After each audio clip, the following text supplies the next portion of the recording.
in the dry parts of my videos that people generally complain about. But they're the brass tacks. They're the things that really make you or break you. And it's hard to communicate that to someone that's brand new because it doesn't feel like those things are pertinent to you when they are paramount to your proper development.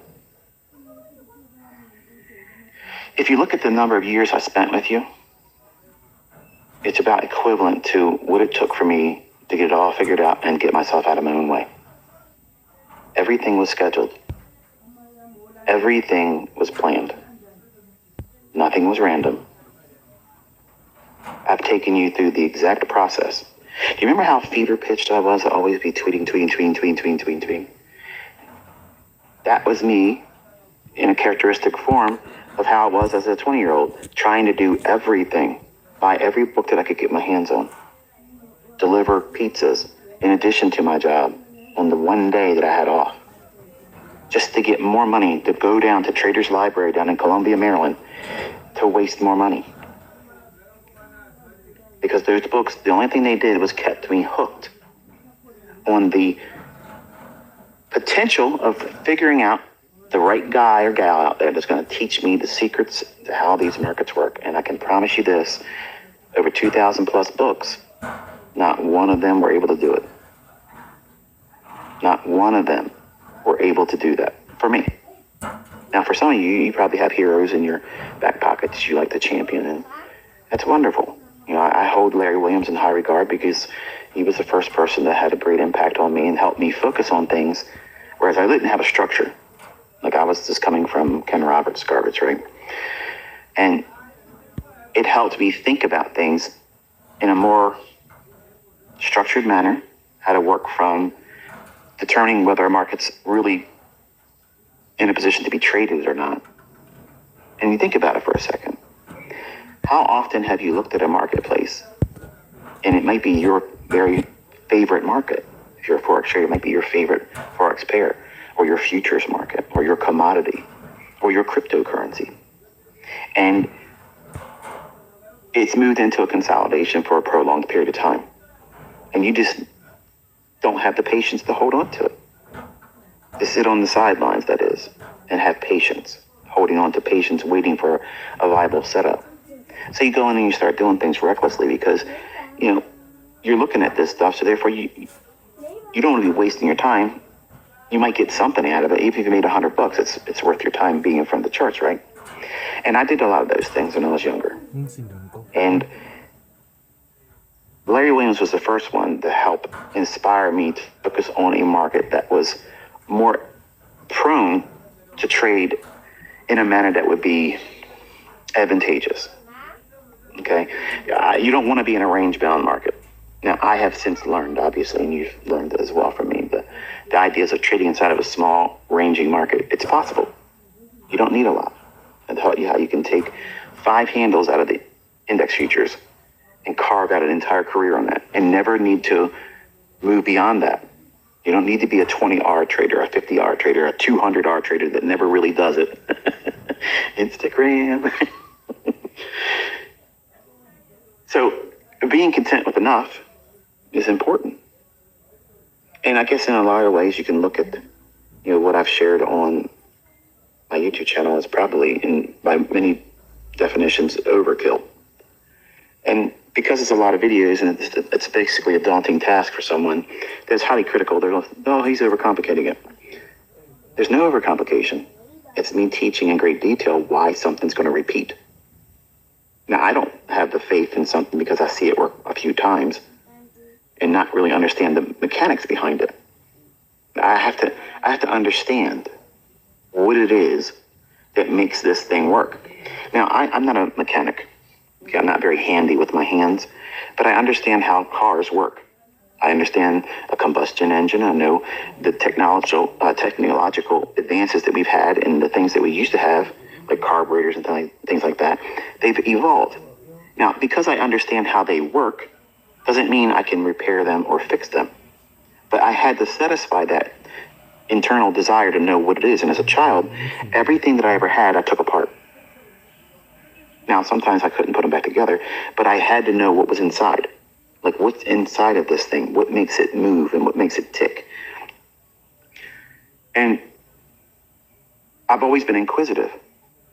And I think that the Lord gave me that, and coupled with what everybody else would say is a mental illness and an impediment, but obsessively compulsiveness, allowed me to fuel that insatiable desire to keep digging in to understanding what makes these candlesticks, and back then it was open, high, low, and closed bars, perform a specific manner, in a manner that repeats, in a manner that can be exploited, and also to reveal something that's always been there underneath your nose and everyone else's nose, but we've been hearing for decades, and as long as the market's been around, that price is random, price is unknowable. No one can be consistently accurate in predicting or timing the marketplace. And obviously, majority of you now are part of the, League of Extraordinary Gentlemen and Gentle Ladies. Because you can do the same thing now. You're able to time the market in lower time frames that defy all logic, even from the Goldman Sachs boys. Doesn't it feel good? Doesn't it feel good to be a part of this? To have learned something that even the big shots that go on CNBC, they try to tell you this stuff, but you can't time the market. You can't outperform the S&P. Are you freaking crazy? Seriously? What's the average return on the S&P annually? It's trash. I'm thinking trades with 20% per trade. So how long do I have to prove that any one of us, and anyone that's willing to sit down and learn this pyramid with proper risk management, using a real stop loss, I don't need to sit there and work all year long to make industry standard high watermark return. Dude, that's a morning scalp. Like, that's not something that, we're sweating that. We're not sweating that. Now, in their defense, obviously, they're speaking from a position where they're many times, controlling millions of dollars, maybe even $1 billion, and you just can't move a lot of that type of size on very small little fluctuations. And I grant them that, okay? But when they themselves like to spit in our direction and say that there really isn't any edge there, when there is no sharper edge in this industry than the one that we're wielding, every day, it's there. The precision is there. It's undeniable. You've seen copious examples of beginning to end executions, both in demo for a longest of time, and this year you saw it with real money. You cannot deny that. Now, for some of you, that still isn't enough, because you can't do it right now. And I want to encourage you, even though I'm stepping away from social media, don't abandon your progress. What do I mean by that? Well, what's going to happen, and this is exactly what's going to happen,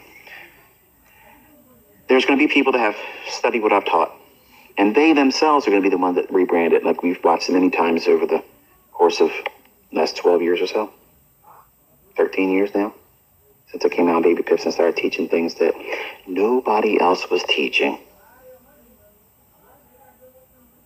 And that $5 million bounty is still there. Not one person came forward with proof or evidence that any of the things that I've presented to the community is rebranded of anything.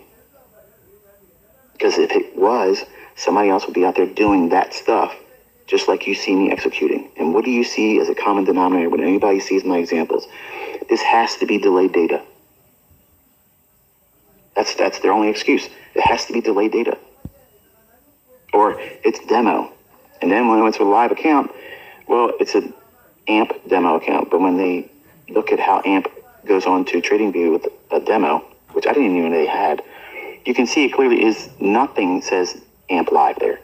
It's some kind of series of letters and numbers and gobbledygook. So we've canceled every argument. We've literally laid to waste every reason why you shouldn't at least do your own investigation on the concepts. I've always openly challenged all of you. And I'm so proud of you that have done it. Because you pushed through all the noise and the chaff and the distractions, because many of them are marketers. And I get it, man. I get it. You can't trade well. Your profitability as a trader is not there yet. But you have something that you're marketing. And you want to make money. You have an entrepreneurial spirit. I get that. I understand that. But at some point, folks like you are going to have to prove that you can do what you're claiming. And not talk about someone else to try to rise to the occasion. And I don't want any of you to become so good at this that you become toxic and arrogant. For most part, that's what you think I am. And I want to tip my hand to you and tell show you really what this is all about. Because I was never going to do any kind of marketing. I didn't want to do any kind of investment into Facebook because I think Facebook is a joke. I didn't want to invest in advertising on any other platforms, and they'll go without being named. I needed to create a stir. Pardon me if you hear me drinking my cocoa, but we had our first frost, and this is like an annual thing for me. So if you hear me slightly slurp it, just pardon me, okay? But I wanted to create a measure of interest. And when you go to a rodeo, okay, when you go to a rodeo or you go to a circus, what do you remember most? Clowns. As much as you probably don't like clowns, because that's a real thing, I came out on Baby Pips and presented myself just as that. I completely disarmed everybody. What are they going to say about me? I'm going to teach you through a demo. There's nothing they can argue about. But I wanted to show that I could do something wearing a mask that nobody else would be able to replicate. And I would over-deliver an education that would lead to something that was useful and profitable. Imagine that as a marketing strategy. No one else would have done it. But look how sticky I was. Highest numbered views on Threads over there on Baby Pips still today. And I don't have any content in there.